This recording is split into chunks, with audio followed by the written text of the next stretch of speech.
नमस्कार। अजय चतुर्वेदी। बात कांग्रेस की, बात बिहार की, या हम कहें कि कांग्रेस की जो संगठन वर्ष, नव सृजन वर्ष जो घोषित किया है, उसके तहत जो कार्यक्रम चल रहे हैं, कांग्रेस को कांग्रेसियों की जिस तरह से तलाश हो रही है और जिस तरह से बदलाव किए जा रहे हैं और एक जो नया सिस्टम लेकर के आए हैं राहुल गांधी, बात आज उसकी होगी। आप सभी जानते हैं कि पिछले महीने से के अंत से ही देश के 700 जिलों के जिलाध्यक्षों की सीधे मल्लिकार्जुन खड़गे और राहुल गांधी के साथ बातचीत हो रही है। ये एक नया पैटर्न है कांग्रेस के भीतर, न केवल कांग्रेस के भीतर बल्कि देश में, देश की किसी भी पार्टी में इस तरह का फॉर्मेट है ही नहीं जहां राष्ट्रीय अध्यक्ष सीधे जिलाध्यक्ष के संपर्क में हो। जिला अध्यक्ष, या यूं भी कह सकते हैं कि जिला का अध्यक्ष सीधे शीर्ष नेतृत्व के संपर्क में हो। अब वो किसी बिना भय के, बिना संकोच के, पूरे अदब के साथ, पूरे विश्वास के साथ केंद्रीय नेतृत्व के सामने ये कह सकता है कि हम जो चीजें वहां लागू करना चाहते हैं वो, उसमें प्रदेश इकाई बाधा बन रही है, रुकावट पैदा कर रही है। ये बात जिले का नेता अपने राष्ट्रीय अध्यक्ष से, शीर्ष नेतृत्व से, अपने आलाकमान से सीधे सीधे शिकायत कर सकता है। ऐसी चीज, ऐसा अन्य किसी दल में नहीं है। बहुत कुछ बात होती है बीजेपी की पन्ना प्रमुखों की, लेकिन बीजेपी के अध्यक्ष, आपने क्या देखा है हाल के दिनों में कि जेपी नड्डा ने किसी इस तरह की मीटिंग कोई की हो जिला अध्यक्षों के साथ, पन्ना प्रमुखों के साथ?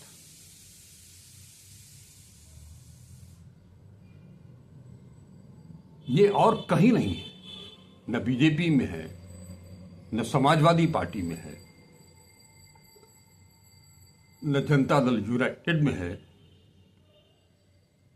न ही राजद में है। पुरानी पार्टी, राष्ट्रीय पार्टी, कम्युनिस्टों के पास भी इस तरह का पैटर्न नहीं है। ये नया पैटर्न, और सिर्फ कांग्रेस को बदलने के लिए, कांग्रेस को ग्रास रूट तक मजबूत करने के लिए, बूथ लेवल तक मजबूत करने के लिए ये पॉलिसी लेकर के आई है कांग्रेस, राहुल गांधी। अब आपको बता दें कि इसी के तहत बिहार में 40 जिलाध्यक्ष, कुल 38 जिले हैं, संसदीय क्षेत्र 40 हैं, इस लिहाज से 40 अध्यक्ष बदल दिए गए और कुछ कार्यकारी अध्यक्ष भी बनाए गए हैं। जैसे पटना में, पटना शहर और पटना देहात में, इस तरह से कुल मिलाकर के 58 अध्यक्षों की नियुक्ति की गई है। ये मैंने कल भी बताया था आप लोगों को, और साथ ही ये भी कहा था कि अब नए अध्यक्षों को कमान सौंपने के बाद एक नई चुनौती भी शीर्ष नेतृत्व के सामने होगी कि क्या उनका कितना प्रभाव है, वो चुनाव को किस तरह से प्रभावित कर सकते हैं, और उसी बिहार में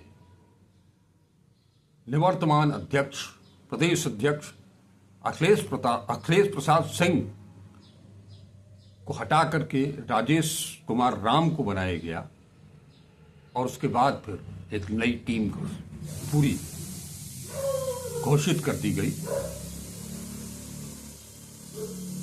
प्रदेश अध्यक्ष पद से हटाए जाने के बाद से खुद ही अखिलेश प्रसाद सिंह नाराज चल रहे थे। अब उनके सारे लोगों को, उनकी टीम को ही सारे घर के बदल दिए गए अध्यक्ष पूरे बिहार के। तो वो एक कॉन्फ्लिक्ट भी पैदा होने की आशंका पैदा हो गई है। लिहाजा इस पर भी राजेश राम को, प्रदेश प्रभारी कृष्णा अल्लावरू को और शीर्ष नेतृत्व को इसे भी संभालना पड़ेगा। एक चीज और, अब ये टीम घोषित होने के साथ ही बिहार में चर्चा शुरू हो गई कि राहुल गांधी जिस सोशल जस्टिस की बात कर रहे हैं, क्या इस नई कमेटी में सोशल जस्टिस दिखाई दे रहा है? तो उसका भी कुछ आंकड़ा मैं आपको बताता हूं।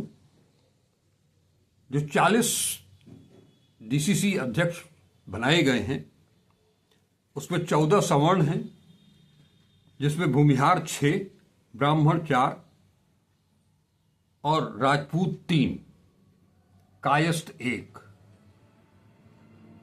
यानी अब 40 में 14 सवर्ण।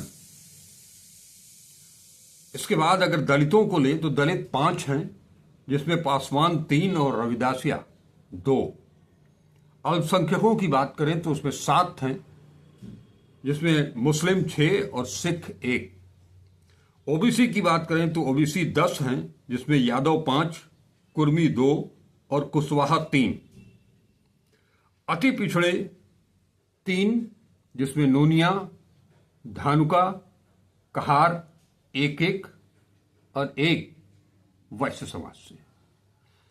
सवाल जो लोग उठा रहे हैं उनका ये कहना है कि ओबीसी और अति पिछड़े इनकी संख्या, और या फिर दलितों की संख्या लें, उनकी संख्या जो इशू है राहुल गांधी का सोशल जस्टिस का, उस पैमाने पर ये खरे उतरते हैं क्या? ये संख्या उस पर खरी उतरती है? सवाल इस पर। हालांकि कुछ बुद्धिजीवियों से जो बातचीत हुई उनका जो कहना है कि ये जो नई टीम बनाई गई है, युवाओं की टीम है, निष्ठावान लोग हैं। राहुल गांधी, राजेश राम, कृष्णा अल्लावरू,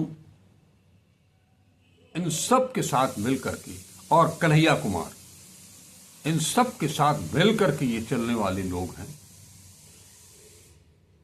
इसमें कोई कहा यही जा रहा है कि अभी तक कि इसमें कोई स्लीपर सेल नहीं है। अब ये बात आगे चल करके पता चले कि उसका खुलासा होगा, लेकिन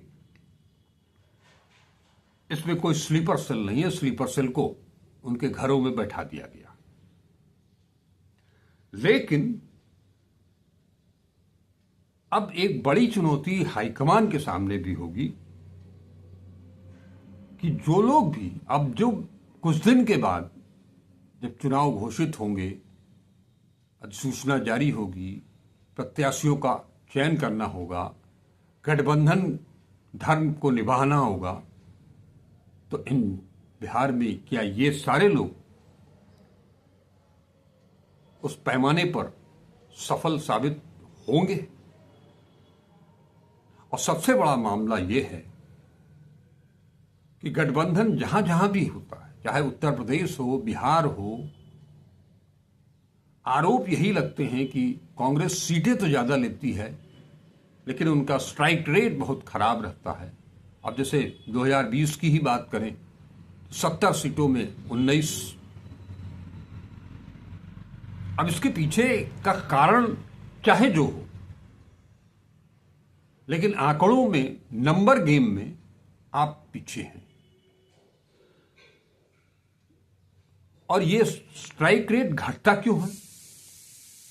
अब तक जो एनालिसिस की गई है, जो निकाला गया है, ये स्लीपर सेल के चलते, क्योंकि प्रत्याशियों का चयन दिल्ली से हो जाता था। ऐसे प्रत्याशी दिल्ली या राज्य की राजधानी से अपने लोगों को टिकट बांट दिए जाते थे। ये बार बार हर चुनाव में ये आरोप लगे हैं। नतीजा शेफर 70 में 19। अब इस नए पैटर्न में जब जिलाध्यक्ष और शीर्ष नेतृत्व के बीच सीधा संपर्क होगा, कहा यह भी जा रहा है कि अब प्रत्याशी जिलाध्यक्ष तय करेगा, तो ये एक बड़ी चुनौती जरूर होगी। देखना मजेदार, ये भी दिलचस्प ये भी होगा कि बीच में राज्य इकाई भी है। क्या राज्य इकाई को सरपास करके जिलाध्यक्ष शीर्ष नेतृत्व से अपने मन का विजयी जिताऊ उम्मीदवार दे पाएंगे, या यहां भी पर्दे के पीछे से प्रदेश अध्यक्ष अपनी मनमानी चलाते रहेंगे?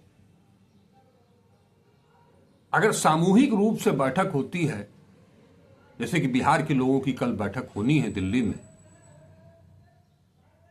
एआईसीसी में, जिसमें कि मल्लिकार्जुन खड़गे भी होंगे, राहुल गांधी भी होंगे और वहीं केसी वेणुगोपाल भी होंगे,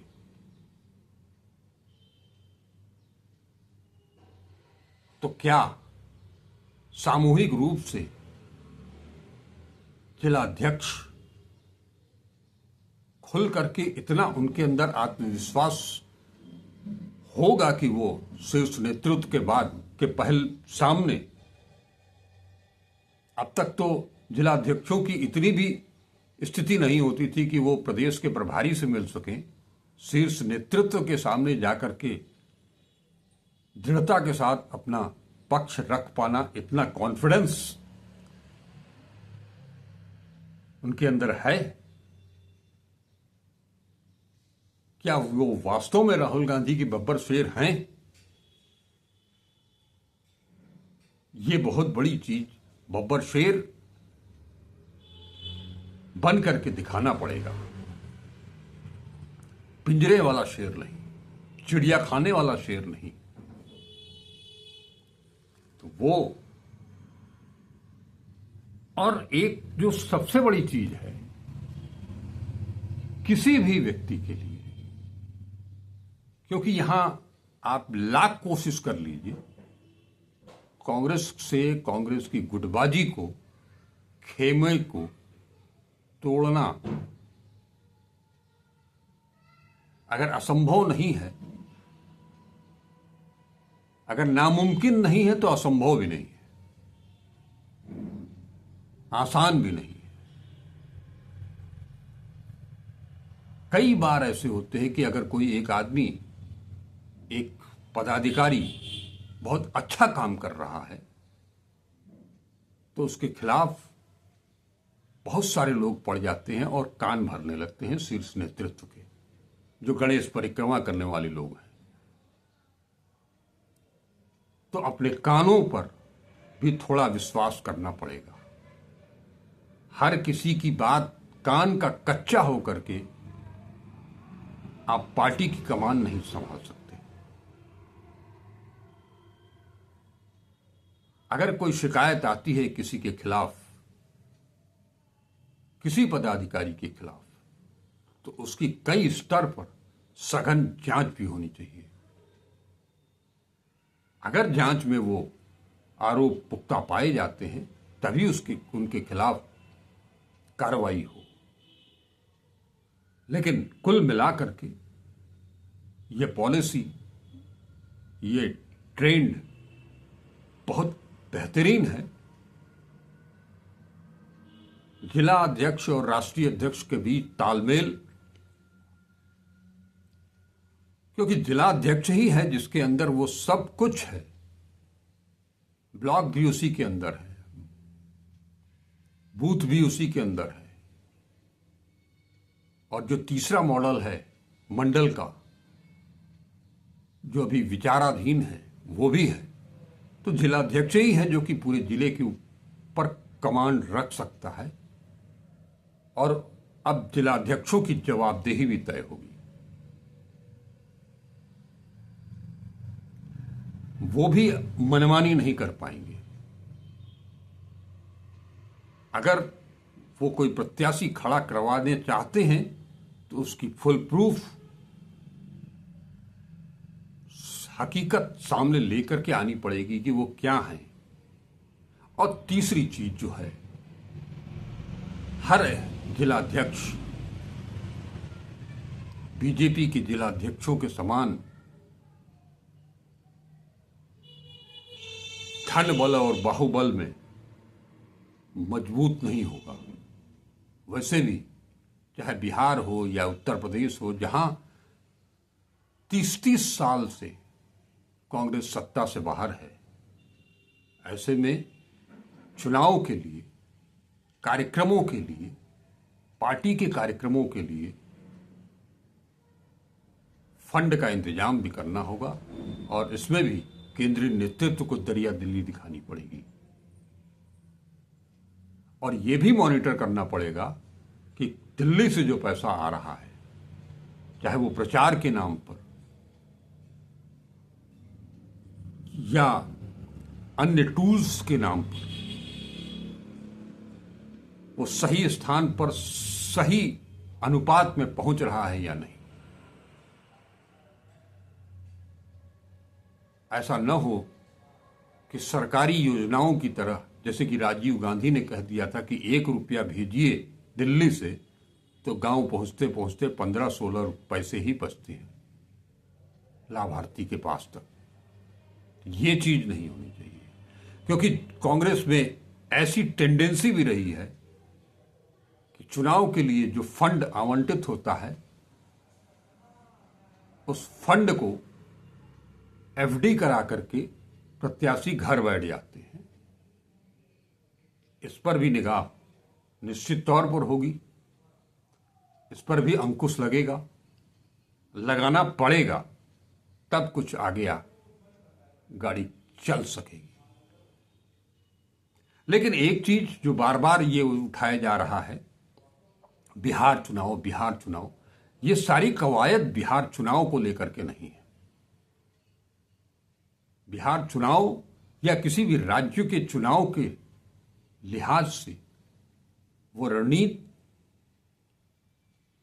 अभी बनानी शुरू ही नहीं की है कांग्रेस ने। अभी तो बिहार में माहौल बनाया जा रहा है कन्हैया कुमार के माध्यम से, जो अपने मकसद में 70% तक तो पास हो चुके हैं। अब बाकी 30% आने वाले 10-11 दिन में भी सफल हो, ऐसा प्रतीत होने लगा है। मैं कह रहा था ये सारी कवायद संगठन की मजबूती के लिए है और 2029 की तैयारी के लिए है। जब 29 की तैयारी अभी से शुरू हो चुकी है, क्योंकि कांग्रेस ये समझ चुकी है कि अकेले लड़ना हो आमने सामने या गठबंधन के साथ लड़ना हो, खुद की जमीन तैयार होनी ही पड़ेगी, अन्यथा गठबंधन भी काम नहीं आएगा और धीरे धीरे जो आज साथ खड़े हैं वो भी छिटकते हुए साफ नजर आने लगेंगे। देखते हैं आगे क्या होता है। जो कुछ भी नया डेवलपमेंट होगा उसके साथ हम पुनः उपस्थित होंगे। आज के लिए इतना ही। आप तो कैसा लगा ये वीडियो, कमेंट बॉक्स में अपने विचार जरूर दीजिएगा। अब तक अगर इस चैनल को सब्सक्राइब नहीं किया है तो सब्सक्राइब करें और ज़्यादा से ज़्यादा लोगों तक इस वीडियो को पहुंचाने का काम करें। नमस्कार, अजय चतुर्वेदी।